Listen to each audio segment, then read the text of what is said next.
Hello guys, welcome back to the study. This is Dheeraj Kumar. अभी coast guard Navik exam review करेंगे। 21 नवंबर second shift के जो questions मिले हैं बहुत ही कम मिले, ठीक है। बट यहाँ पे मैं कहना चाहूंगा सेक्शन 2 और सेक्शन 1 दोनों के बारे में। सेक्शन 1 बहुत ज़्यादा डिफिकल्ट नहीं आ रहा है, इजी टू मॉडरेट आ रहा है। But section 2 moderate to difficult आ रहा है। ये कहने में कोई भी शर्म वाली बात नहीं है, ठीक है। सेक्शन 2 उतनी ज़्यादा इजी नहीं है, बच्चे कंफर्ट फील नहीं कर रहे उसके अंदर। जो भी एग्जाम दे के आ रहे हैं वो कह रहे हैं कि सेक्शन 2 का जो है फिजिक्स अच्छा नहीं गया, तो किसी का मैथ अच्छा नहीं गया, वगैरह वगैरह चीज़ें, ठीक है। ये जो चीज़ थी मैंने आपको बता दी। और सेक्शन 2 के अंदर सेट्स वगैरह से क्वेश्चन पूछे जा रहे हैं, फंक्शन से क्वेश्चन पूछे जा रहे हैं, ऐसा बच्चे बता रहे हैं। एग्जैक्टली क्या क्वेश्चन पूछे जा रहे हैं किसी को नहीं याद रहता। अब आप खुद से इमेजिन करो, सेक्शन 2 के क्वेश्चंस को आप सेम टू सेम याद करके नहीं आ सकते। ना तो उनका फिजिक्स इतना ईजी होता है और ना ही मैथ इतना ईजी होता है, ठीक है, कि डायरेक्टली आप आके बता दोगे। ओके ना, क्योंकि आप खुद से इमेजिन करो, क्योंकि अगर आपने सेक्शन 2 के क्वेश्चंस देखे होंगे तो। अब सेक्शन 1 के जो क्वेश्चंस मिले बहुत कम मिले। इसके अलावा जो क्वेश्चन मैं बताऊंगा, इसके अलावा जो क्वेश्चंस भी आपको याद होंगे, आप कमेंट सेक्शन में कमेंट करके बताओगे रीजन। बाकी के जो बच्चे होंगे उनको पता चल पाए, और बाकी हम भी बाद में इसको अलग वीडियो में सॉल्व कर पाए, ठीक है, आपको बता सके। चलो, जो क्वेश्चंस मिले हैं उनको देखेंगे। क्वेश्चन सेक्शन 1 के इजी आ रहे हैं। पहले तो गोवा का स्थापना शायद पूछा हुआ था, बच्चों ने बताया। स्थापना अगर पूछा होगा 30 मई 1987 को हुआ था, ठीक है। स्थापना अगर पूछे तो आप चेक कर सकते हो 30 मई 1987 को हुआ था। फिर एक सेक्शन 2 का क्वेश्चन है जिसका आंसर मैं आपको नहीं कर पाऊंगा, क्योंकि मैं सेक्शन 2 का पढ़ाता ही नहीं। मैं सेक्शन 1 के मैथ्स, साइंस, रीजनिंग, बाकी सभी चीज़ों को पढ़ा लेता हूँ, ठीक है। ये फोटो इलेक्ट्रिक इफेक्ट जो है, एक क्वेश्चन पूछा गया था इससे सेक्शन 2 में। एग्जैक्टली क्या था ना तो मुझे पता है और ना इसका आंसर पता है। अब एक क्वेश्चन था नागार्जुन डैम, ये तो पता होगा, मैंने पढ़ाया भी था, कृष्णा रिवर पे। अगर स्टेट पूछ लेता तो स्टेट भी कर लेते आंध्र प्रदेश, ठीक है। बट यहाँ पे आपसे रिवर पूछा गया था, कृष्णा रिवर पे है। और एक चीज मैं आपसे कहना चाहूंगा ना कि अभी देखो बहुत सारे, मैं आज इवनिंग में आपको एक नाइट में कह लो कि एक वीडियो बना के दे दूंगा कि जितने भी मतलब स्पॉट्स होते हैं मेनली, ठीक है, जनरली उसमें कितने प्लेयर्स होते हैं। जैसे कबड्डी का पूछा गया, फुटबॉल का पूछा गया। अभी आगे जाके अभी शिफ्ट हैं, अभी अराउंड 6 शिफ्ट रह गया मुझे जहां तक मैं ध्यान कर रहे हैं। तो 6 शिफ्ट में बहुत सारी चीजों को पूछेगा, ठीक है। तो ये फुटबॉल का पूछा गया था तो 11, ठीक है। तो आगे जिसका एग्जाम है मैं आज नाइट में वीडियो अपलोड कर दूंगा 9 साढ़े 8 बजे के आसपास। उसको आप लोग देख लेना, वो आपके लिए मे भी हेल्पफुल साबित हो, ठीक है।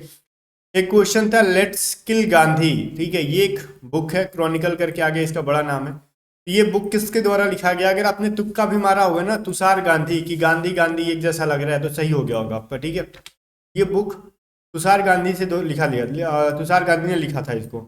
अगर आप में से बहुत सारे, मैं एज्यूम कर रहा हूँ कि मेरे जो स्टूडेंट होंगे उनको पता है तुक्का कैसे मारना। उन्होंने गांधी गांधी रिलेट करके अगर मार लिया होगा, यहाँ से वो 1 नंबर ना आराम से ले गए होंगे।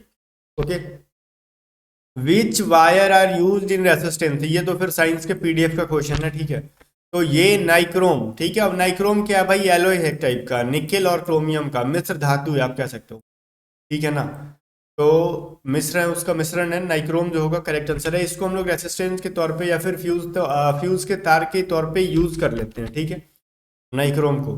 आगे देखो, ये पढ़ा भी था हम लोगों ने, फ्री वाले क्लासेस में भी पढ़ा था, और जो मॉक टेस्ट वगैरह यूट्यूब पे कर रहे थे हम लोग, उसमें भी मैंने कराया था बहुत बार।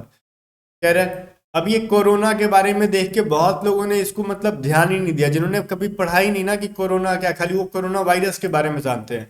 एक क्वेश्चन था the outermost layer of the sun, sun का जो है सबसे बाहरी की मतलब लेयर को क्या कहता है? सूर्य किरीट कहा जाता है हिंदी में, और उसको इंग्लिश में कोरोना कहा जाता है। और ये जो है ना, मैंने इस साल तो नहीं पढ़ाया था, पिछली साल एग्जाम से पहले पढ़ाया था।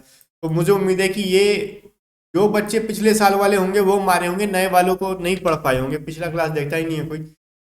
तो मतलब पिछला साल कहने का मतलब पिछला साल नहीं, मतलब पिछला बैच वाला जो हुआ था, जो आपका मार्च अप्रैल में जो एग्जाम हुआ था, उस टाइम मैंने ये पढ़ाया था। तो इस बार पता नहीं आपको याद होगा कि नहीं। तो इसका करेक्ट आंसर कोरोना था, और इस बार मैंने इसको नहीं पढ़ाया था बिकॉज पिछली बार पढ़ाया था तो प्लैनेट से रिलेटेड क्वेश्चन ही नहीं आ रहा था। और इस बार भर भर के प्लैनेट से रिलेटेड क्वेश्चन दिया जा रहा है, हर शिफ्ट में एक आध क्वेश्चन प्लैनेट से रिलेटेड रह ही रहा है। और पिछली बार मैंने प्लैनेट को इतने डेप्थ में जाके पढ़ाया था, एक क्वेश्चन नहीं पूछा था आईसीजी वाले ने। देखो इस बार क्या हुआ ना, पैसेज पिछली बार हमने नहीं पढ़ाया, उन्होंने कर दिया खेला, पैसेज पूछ दिया, ठीक है, एक पैसेज से 4 क्वेश्चन। और इस बार देखो हमने पैसेज दबा के पढ़ा दिया, उन्होंने एक भी पैसेज नहीं पूछा। अब सुनो, अगली बार जिसका भी एग्जाम होगा ना, टारगेट होगा कि अगली बार पैसेज आना है, ठीक है। ये ऐसे ही कर रहा है। पिछली बार सबसे पहले जो ऑनलाइन एग्जाम हुआ था, उस बार पैसेज हमने पढ़ाया था तो उन्होंने पैसेज नहीं दिया था, ठीक है, तो हमको लगा चलो ठीक है अगली बार पैसेज नहीं आएगा, हमने पैसेज नहीं पढ़ाया तो उन्होंने फिर पैसेज दे दिया। फिर इस बार देखो हमको लगा कि पैसेज देगा तो वो मतलब, और हमने पैसेज पढ़ा दिया तो पैसेज उसने नहीं दिया। इस बार फिर से देखो दे सकता है। आगे एक क्वेश्चन है, बच्चे ने कहा था ग्रुप में कि छूट गया ये क्वेश्चन 126-36। तो देखो पहले अगर एक में 2 से मल्टीप्लाई करोगे तो वैल्यू 2 हो जाएगा, ठीक है। फिर आगे जाके ना अभी 3 से मल्टीप्लाई करेंगे तो वैल्यू 6 आएगा। अभी मतलब पहले 2 से मल्टीप्लाई करो फिर 3 से, फिर क्या करेंगे 2 से मल्टीप्लाई करेंगे, 6 2 जा 12, ठीक है। तो 12 आपका करेक्ट आंसर रहेगा। चेक करने के लिए चेक कर सकते हो, 12 को अगर 3 से मल्टीप्लाई कर लो इस बार, पहले 2 से फिर 3 से फिर 2 से फिर 3 से, तो 36 हो जाएगा। क्लियर है ना। अगर कुछ बच्चे कमेंट कर रहे थे कि इसका 18 आंसर होगा, ग्रुप में देखा वो 18 नहीं, बिकॉज 18 इंटू 3 करते तो क्या होता है 36 नहीं होता, ठीक है ना। तो करेक्ट आंसर क्या हो जाता आपका यहाँ पे 12 हो जाएगा ना, 6 2 जा 12, ठीक है ना 12। इसका मैं एक बार लिख दे रहा हूँ ताकि मैं इसको अगर पीडीएफ वगैरह भी देना पड़े ना तो आपको इजीली दिया जा सकता है। अभी क्या करेंगे इस बार 3 से मल्टीप्लाई करेंगे तो 6 हो जाएगा ये। अभी फिर 6 को हम लोग क्या करेंगे 2 से मल्टीप्लाई करेंगे तो 12 हो जाएगा, एंड 12 को अगेन 3 से मल्टीप्लाई कर देंगे तो क्या हो जाएगा 36 हो जाएगा। तो करेक्ट आंसर क्या हो जाएगा 12, ठीक है। चलो आगे देखते हैं क्वेश्चन नंबर 9। देखो एक 9 नंबर क्वेश्चन में आपसे फॉक डांस से रिलेटेड पूछ रहा है। देखो फॉक डांस, अब इस बार मतलब पिछले महीने जब मैंने जीके की टॉप 100 की सीरीज स्टार्ट की थी, ठीक है, जीके टॉप 100 टॉप 500 की सीरीज स्टार्ट की थी, सबसे पहला पार्ट उसमें यही पढ़ाया था पूरे स्टेट, और हर मतलब एक शिफ्ट में ये चीज पूछ रहा है पूरे इंडिया का जितना भी स्टेट है सबसे रिलेटेड जितना भी फॉक डांस है मैंने लिस्ट बना के आपको पढ़ा दिया था, कहा था कि सर जी ये सारे लोग पढ़ लेना। रीजन ये बहुत ज्यादा वीवीआई टॉपिक है क्योंकि फॉक डांस आपसे पूछता ही है, और हर शिफ्ट में या फिर एक शिफ्ट गैप करके आपसे फॉक डांस पूछ ही रहा है। वो वीडियो जाओ, एक प्लेलिस्ट होगा जीके टॉप 500 का, उसके अंदर इस मतलब पिछले 1-1.5 महीना का जो वीडियो होगा ना वो सभी देख लेना। फॉक डांस वाली 2 पार्ट में होंगी मुझे जहां तक उम्मीद आ रही है, उन सभी पार्ट्स को देख लेना, उससे बहुत ज्यादा बेनिफिट मिलेगा आपको। एटलीस्ट 1 नंबर तो कंफर्म है ना, यहाँ से जो तुक्का मारोगे सही होगा नहीं होगा, बट आप वीडियो को 5-10-15 मिनट का वीडियो होगा देख लोगे तो गारंटीड है कि 100% आपका सही हो जाए। अब देखो यही क्वेश्चन जो मिले थे मैंने आपको करा दिया, ठीक है। इसके अलावा अभी तक अपने को क्वेश्चन मिले नहीं है, और मैं जहां तक उम्मीद कर रहा हूँ ना कि आगे के क्वेश्चन आप अपलोड कर दोगे, ठीक है। चलो गाइस मिलते हैं नेक्स्ट वीडियो में, तब तक ले बाय बाय। वीडियो को लाइक करके शेयर कर देना, ठीक है। चलो।